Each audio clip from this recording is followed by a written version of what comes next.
Hey guys, here's Louis. So on this episode, it's just going to be of what I am facing here at the garage to put this quarter skin that I have. And I give you a quick update also of what did I do yesterday to the car. I apologize if I did not make any videos of it, but for you guys who've been following me, you could see the before and after, how bad the inner quarter panels was on this car.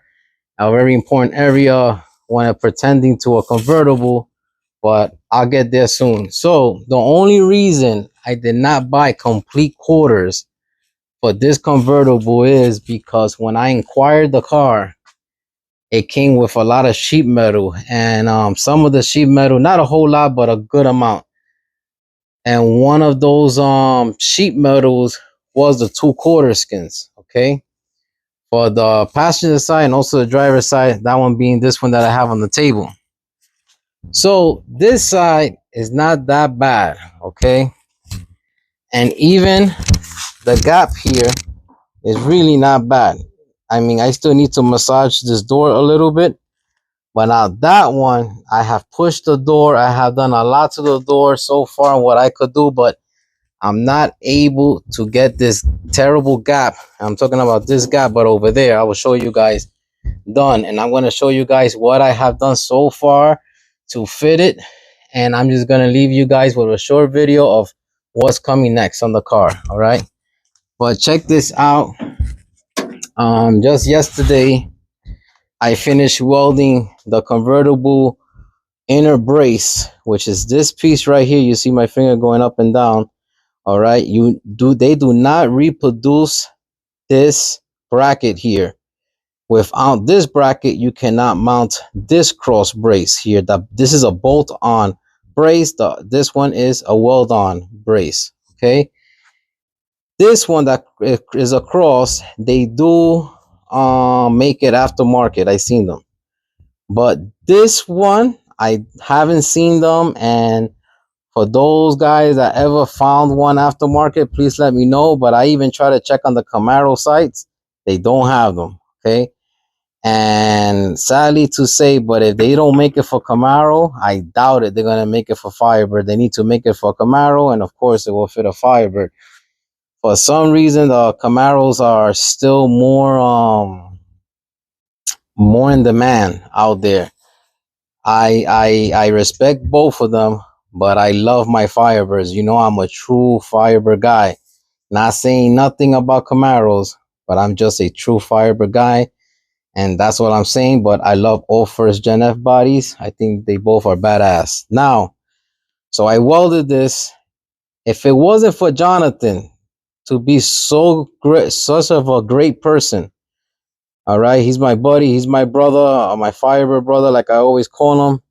If he wasn't so generous of donating this to the car that I'm building for my wife, which is a 68 Firebird, the Lovebird, I really don't know what I will be able to do, because I don't even see nobody selling them that they cut it off a donor car. All right, and he gave me the whole convertible. He took what he needed for his projects, and the rest he said, Louis, just strip it down. There's a lot of things you need here. I've been saying this for a lot of my videos on this car, because believe me, and the reason I keep mentioning that is because it's to show you how grateful a person could be, and that's, to me, that's awesome. And thanks God, it was good on his car, on the 69 convertible he left here in Pennsylvania. The only thing that was rotted off was this leg right here, which I fabricated one. But look at how excellent this came out. I mean, it's great. I'm gonna turn it here to the passenger side. I mean, this came out awesome. I'm really, really happy about it. Now, you see this little bracket right here is for your panels, your inner panels. I still need to weld mine on, but I put tape on the raw metal because I want a clean metal to weld on. So I'll promise you guys, as I go with the project, as I keep going with the project, I'm gonna let you know what primer I've been using for just the inner part of the car, which I've been using it for years, like I told you, and I love it. And then I'll show you the black satin paint that I used to go around on top of that primer. See, so that's the passenger side with the red oxidized primer. I absolutely love this stuff.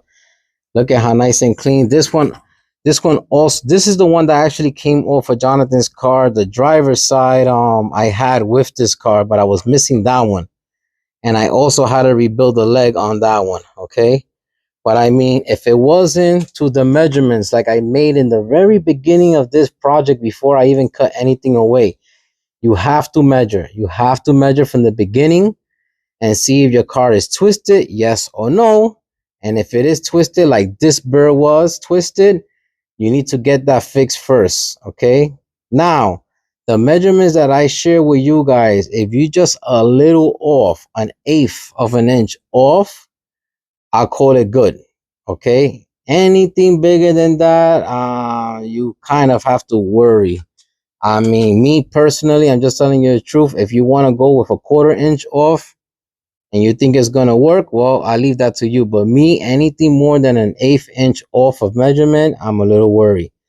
Okay, I don't care who you are out there. With your naked eye, you're not going to see an eighth of an inch off just like that.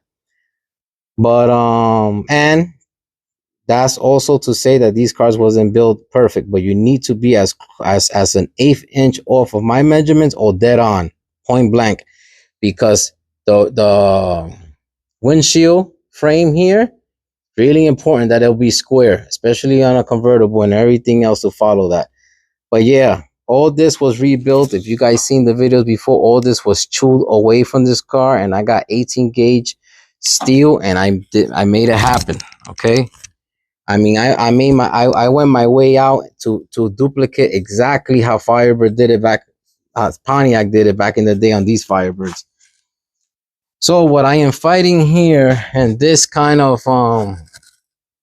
crazy stuff I have going on here, but this is the stuff you guys need to do to your cars to make things work, especially when you're a one-man show, you know. So on the garage door channels here, I have a ratchet strap, as you could see, and this is probably one of the cheapest ratchet straps you could find in Harbor's Freight. I love them because I use it for, you know, light sheet metal work, nothing heavy. I would need something bigger if it's something heavier than that. But anyway, and then I have a 2x4 here about the length from there to there, which I really don't know the length. And I have access in here to put my crowbar in. And she's going that way. So I just ratchet strapped here. And these are paint sticks, paint stair sticks that I cut because I need the 3/16 of an inch gap. Okay, which a paint stir stick is going to work. All right. So I have it from down there, from here. That's perfect here and here, because I don't want this to be super close. I'm going to share a picture in the beginning of the videos how I usually upload pictures, and you're going to see the crazy. I mean, this gap here, okay, was as wide as my finger could fit in it. That's how bad it was. Now I really truly believe that that was whoever try to do the car before me, because somebody was trying to restore this car before me. I really don't know who it was, but they did, and they gave up on it and they moved it on to my friend, and then I did a job for my friend, and my friend traded me work for the car and other stuff. But yeah, so this was really worrying me all this time, the whole project, and that's what I use. I just use tape for it could be nice and snug. So that piece right there of the stirl stick, the paint stick there, is nice and tight. And my idea is that I'm gonna be putting this here, and I'm gonna put a piece of metal in between here and burn it in. Okay, and it should hold everything into place. All right, Nice thick 18 gauge steel there to fill in this gap. Okay, it's about my finger wide. And I'm whatever else is moving, because some things here are not welded down. So whatever, since this is shifting a little bit down this way, that's where I want it to stay. I will be plug welding, stitch welding, everything that needs to be done to get this down and packed. But this is the beginning of the quarter panel installation. It's going to take me some time. I just want to let you guys know what's going on here and what's coming up. I need to clean this out and also put my primer on, okay? Because this is the last chance I have to actually take care of this. And I want it to be nice and sealed and safe. I will scuff this down, all right? Sand it down until I get as close to the metal as possible. If not, bare metal, all the way bare metal. And I'll start priming it. The reason I did not want to mess with nothing here is because I will change the length of the channel of the window. All right, over here, this ends here from factory, but I need to fill in the gap. It's not gonna affect the window. Okay, but this is what I'm facing, and this is how I'm attacking it. I mean, it's my way. It's the way that I found it, the more simplest way to do it. So I'll keep you guys posted as I go. But as you can see, the Lovebird is totally looking like a different car. And I need to also weld in this rear seat, the backing of the rear seat frame. And then I will move on here and I'll start working on my tail panel once the quarters are done. I also want to clean all this. If you guys want to see what I use to remove the paint and the scale rust and everything, and then seal it up, leave me a comment and I will. Making videos is not easy, guys, but if you guys ask for a specific video, I'll do it. If I don't see too much contact, too much guys that really want to learn that kind of stuff, or I'm not gonna have too much I don't want to have too much energy burned into it, because it's not easy making videos and building a car.